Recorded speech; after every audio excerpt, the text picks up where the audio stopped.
ஆனால் அவர் நீண்ட காலமாக ஆர்.என். ரவி மசோதாக்களுக்கு அனுமதி அளிக்க மறுத்தது மட்டுமல்லாமல் அவற்றுக்கான சுய விளக்கத்தையும் அவர் கொடுத்து கொண்டிருந்தார்.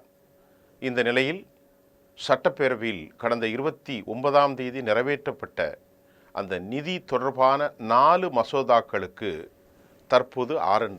ரவி ஒப்புதல் அளித்திருக்கிறார். அவரிடத்தில் இது போக இன்னும் 14 மசோதாக்கள் நிலுவையில் இருப்பதாகவும் கூட செய்திகள் வெளியாகியிருக்கிறது.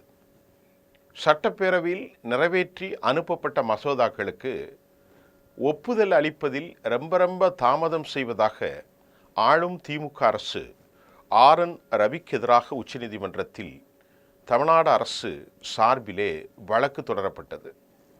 இந்த வழக்கை விசாரித்த உச்சநீதிமன்றம் தனது தனிப்பட்ட அதிகாரத்தை பயன்படுத்தி 10 மசோதாக்களுக்கு ஒப்புதல் அளித்தது. மசோதாக்கள் மீது ஆளுநர் 1 மாதத்திலும் குடியரசுத் தலைவர் 3 மாதங்களிலும் முடிவெடுக்க வேண்டும் என்றும் அந்த தீர்ப்பு உடனடியாக கெழுவை விதித்தது.